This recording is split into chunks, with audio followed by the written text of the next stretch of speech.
Boa tarde, gente. Olá, como é que está? Todo mundo bem? Tudo tranquilo? Vamos dar continuidade ao estudo do Livro dos Espíritos. Vocês estão lembrados que nós vimos sobre transmigração progressiva. Hoje nós vamos continuar ainda falando sobre reencarnação, pluralidade das existências, com um tema muito interessante. Aliás, como todo tema do Livro dos Espíritos.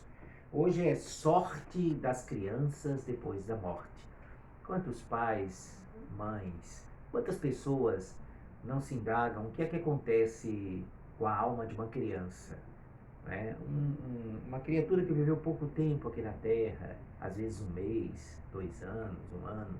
O que é que acontece? Por que que isso acontece? Por que que um espírito vem aqui para a Terra e vive apenas poucos anos, ou meses, e até horas? Né? Essa é uma indagação relativamente frequente e muito natural.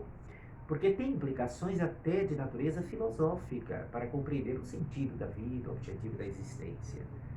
Claro que quem acompanha o nosso estudo e já leu a respeito de reencarnação, sabe que tudo tem um objetivo, tudo tem uma explicação, tem uma lógica. E naturalmente que essa questão das crianças que morrem, elas teriam que ter uma lógica também. Vamos ver, na questão 197, Allan Kardec faz a seguinte pergunta, questão 197. O espírito de uma criança morta em tenra idade poderá ser tão adiantado quanto a de um adulto? Kardec vai direto ao ponto. Né? Uma criança, ela desencarna, tenra idade, 1 ano, 2 anos, 2 meses. Essa criança ela pode ser um espírito mais evoluído que o adulto, até porque já temos conhecimento nessa altura do nosso estudo que nós temos espíritos aí antigos. Resposta: algumas vezes muito mais evoluídos do que os adultos. Porque pode ter vivido mais e adquirido maior soma de experiências, sobretudo se progrediu. Então, quando a gente tem um olhar apenas imediatista, um olhar apenas sobre esta vida, muita coisa fica parecendo injusto, sem sentido. Como, por exemplo, uma criança que vive 1 ano, 1 mês ou 2 anos de idade.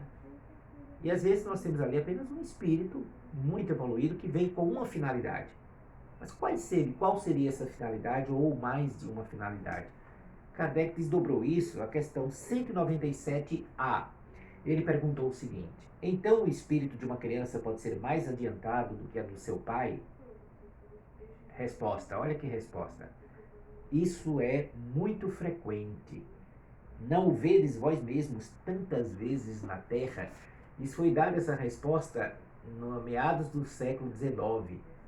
Imagine agora no século XXI quantas vezes nós já não vimos crianças dando verdadeiras aulas de ética, de moral, de sensibilidade, de espiritualidade. Quantas vezes, não só neste século XXI, século XX, né, por exemplo, nós não nos defrontamos ou com as crianças precoces, e precoce aí não apenas no sentido de talento, de intelectualidade, que já é demonstrativo de um espírito antigo, mas também exemplo de moralidade. Crianças que têm uma facilidade tremenda para a fraternidade, para a solidariedade, para a preocupação com o seu semelhante, para uma preocupação de natureza social. Então, muitas vezes, o filho é mais evoluído do que o pai, do que a mãe. Quantas vezes os pais não têm dificuldades de compreender e ficam inseguros diante da evolução espiritual demonstrada pela criança? Então é fato. Na questão 198, Kardec pergunta o seguinte: por não ter podido praticar o mal, o espírito de uma criança que morreu em tenra idade pertence às categorias superiores? Veja, a pergunta de Kardec, ela fecha um caminho que se poderia tomar. Ele pergunta: por que a criança não teve tempo de fazer o mal? Isso significa dizer, porque morreu também em tenra idade, que é um espírito superior, só por esse motivo? Resposta muito sábia dos espíritos: se não fez o mal, também não fez o bem. E Deus não o isenta das provas que tenha de padecer. Se for puro, Não é pelo fato de ter sido criança, mas porque era mais evoluído. Então não é o fato de ter morrido criança que indica que é um espírito puro. Nós criamos na cultura nossa, aqui na Terra, a ideia de que toda criança é um anjo, um anjinho. Né? Essa é a cultura tradicional, também alimentada naturalmente pelo conceito de uma só vida, que a criança, como não teve tempo de pecar, iria para o céu porque era um espírito puro. Nós, como espíritas, sabemos que essa criança é um espírito antigo. E às vezes acontece ela vir aqui para viver menos tempo, a gente vai ver na pergunta seguinte, por motivo relacionado com o seu karma, com a sua necessidade evolutiva. Então não é porque é criança que é um espírito superior face ao fato de ter morrido cedo. Não. Só é evoluído se conquistou essa evolução em outras vidas. Mas, por exemplo, pode acontecer de um antigo suicida reencarnar para complementar o tempo de vida que faltava quando se matou. Aí desencarna com 2, 3 anos de idade, que é um complemento do que ele ficou devendo de vida anterior. Não porque era um espírito evoluído, portanto, mas porque tinha um débito relacionado com o tempo de vida que ele antecipou na outra encarnação. Olha só a pergunta 199 que Allan Kardec a fez. Por que a vida se interrompe com tanta frequência na infância? Por que tantas crianças morrem? Né? Então ele fez agora uma pergunta que vai fechar assim de maneira fantástica. Os espíritos responderam a Kardec.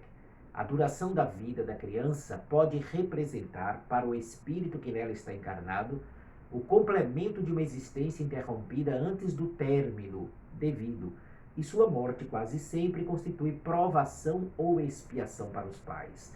Olha aí, só nessa resposta os espíritos deram 2 caminhos para entendermos a aparente injustiça de vermos crianças morrerem. Então, quais são os 2 caminhos? Tem outros. Espírito, aquela criança é um espírito que precisa completar um tempo que ela não completou em vidas anteriores ou em vida anterior. E eu já citei o exemplo, por exemplo, suicidas, né? Não quer dizer que toda criança que morre foi suicida, não, viu, gente? Não é isto, não. Estou dizendo que casos de suicida reencarnado também explicam fenômenos como estes, de crianças desencarnarem cedo.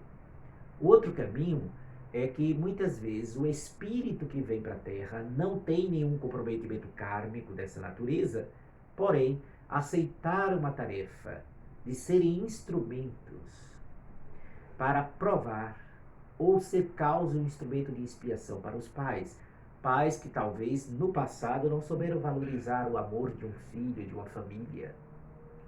Ou pais que precisam sofrer a prova da perda de um ente querido, sobretudo uma criança, a fim de despertarem para Deus, despertarem para a transcendência da vida, despertarem para a espiritualidade. Quantos pais não se dedicam ao bem, não passam a se dedicar à espiritualidade quando sofrem a perda de um filho querido? Então, existem N motivos, né, para que uma criança, um espírito venha para viver pouco tempo. E às vezes vem não porque é suicida, e até não para ser um teste para os pais, ou também para ser um teste para os pais, mas porque ele mesmo precisa passar por uma experiência de curto tempo. Algum fator específico que só cabe à história evolutiva daquele espírito. E a última questão de hoje do nosso estudo é a questão 199A, né? Pergunta 199A. Em que se transforma o espírito de uma criança que morreu em tenra idade? Recomeça uma nova existência. Ou seja, a resposta poderia ser até ampliada, não por mérito meu, mas porque a gente já viu isso antes. Em que se transforma o espírito de uma criança que morreu em tenra idade? Volta a ser espírito, fora da matéria, e vai preparar uma nova encarnação para dar prosseguimento à sua evolução. Se ele veio para viver pouco tempo, porque ficou devendo algum tempo do passado, ele cumpriu aquilo ali e vai agora retomar numa nova vida o seu processo, o seu caminho de evolução. Se veio apenas para teste para os pais, vai ter também outros compromissos e missões, onde ele terá que reencarnar na Terra ou em outros mundos, porque a gente já viu que o espírito pode reencarnar em outros planetas também. Ok? Um grande abraço, votos de muita paz e até o nosso novo estudo.